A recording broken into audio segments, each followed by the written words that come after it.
But at least you were just saying this is a huge document of documenting a pattern of behavior at a particular institution. And by the way, people are tweeting me during the commercial break that this was not something hidden by the institution. Apparently, it was all over the news. It was being discussed all the time. But now this is a systematic approach in which he is mentioned a paragraph out of 65 pages, right? Right. So we have a 60-some page document. This is one paragraph to show that we have a historical problem at this university. But it's Manning not like it's not a smear campaign against Manning. But it's not like they're saying this young man had a historical pattern of participating in a sexual aggression against women. It's not him. It's not his historical pattern. It's looking at the campus. And frankly, you talk about the rape culture, Dr. Drew. And the best thing that can happen for the media getting involved is to have Manning tied to it, because now we're talking about it and we're addressing once again this rape culture that we see in the professional sports, in the collegial sports, down to high school, Steubenville. Remember we used to talk about the Steubenville case? Yes. It goes all the way down to high school, and so we have to continue to have this conversation.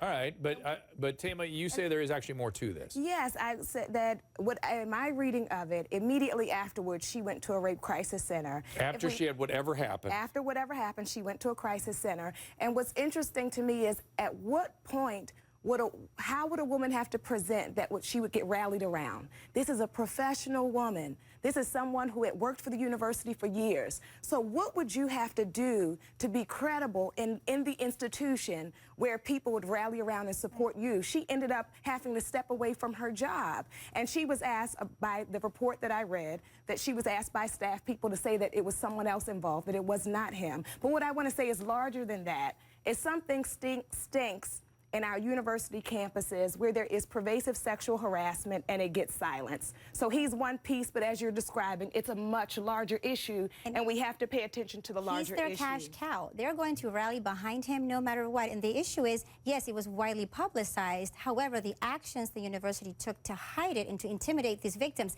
that's the issue. That's what needs to be addressed. Clay, is that the issue? I question whether anybody on this panel has actually read any of the lawsuits, to be honest, Drew. Peyton Manning is a small part of this, and if you actually look at the evidence, this is like Duke Lacrosse. This is just like the UVA rape case with Rolling Stone. Peyton Manning had nothing to do with anything. So if I take Peyton Manning out of the table, what we got here is somebody who's not telling the truth. I'm talking about the university, not Peyton Manning. It's their actions, not his. People who are actual victims to be able to come forward. The Title IX lawsuit is a substantial issue that should be discussed and deserves to. Instead, people are getting distracted by a 20-year-old mooning. We're talking about a movie. Clay, I kind of agree with you, and that's what bothers me about this. It's an important topic, needs to be discussed, but to hang it on Peyton Manning because people like to be tantalized by the idea that this good guy is not such a good guy, that troubles me. I think Peyton Manning gets you in the door, but the meat of the case is that this is a 20-year-ago case illustrating the same precedent of what happened at that university. Rape culture. Yeah, it's a rape culture that is being covered up. Now, here now we have, so the mob gets going, and now we have a women's group calling for Papa John's and nationwide, so no one's going to be happy until this man, Peyton Manning, loses a job or has some sort of pain inflicted on him personally or his family, so he should lose his commercials. Is that the answer? Peyton Manning, who's a footnote in an important document, that he has to lose jobs before people are okay with this? We have to also think about, as we're feeling bad for him and his Papa John's endorsement, let's feel bad for this woman. I feel bad for this woman. To build her career. So I think that's important. And again, it's back to the NFL. It's back to the university. It's football, yeah. So here's the thing, though. Peyton sold you his vision, right? You're sold on the vision of Peyton. He's made his millions of dollars. She went from making, I think it was $62,000 a year at her job at University of Tennessee to $42,000 a year at the University of Florida when she had to move. That's a huge pay cut for someone. And now she's had to live with the fact that she can no longer pursue that career but Chris, because of those actions. Listen, but it's the university that maybe covered it up. Allegedly, it's the university had the. Yeah, no, she got a settlement. It was okay, she got a settlement. Things worked out okay for her. It was 20 years ago that this screwball, as a sophomore in college, did something that he shouldn't have done. Never again, never anything like that in his entire life. And what, we're going to make him lose a job because we're not happy unless he loses a job? How about the university paying a settlement, which they did? Has he shown any remorse? If he shows remorse, maybe he, by the way, if he shows remorse, maybe he will have an actual liability then. Clay, finish this up for me.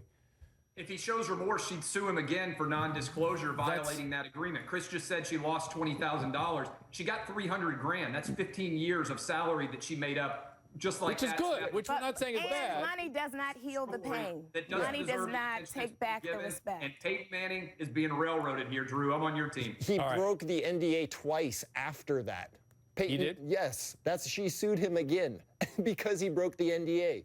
Once in his book, once in an interview. So this idea that Peyton Manning is being railroaded is ludicrous. He chose to keep talking about this. And she had not let it Dr. go. Wainwright. And he mailed her a document that came to her house while she was in South Africa. So she's not the one who decided to get this going again. Yeah, and let me be clear. I am not okay with any of this. This is not okay behavior. I'm not okay with him coming after her. I'm not okay with it having happened.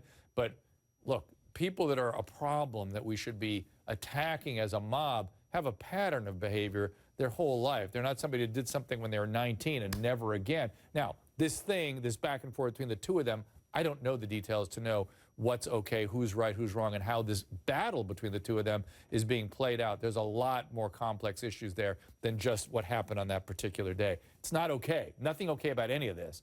But should people, family, and their ability to make a living be harmed on either side? I don't think so.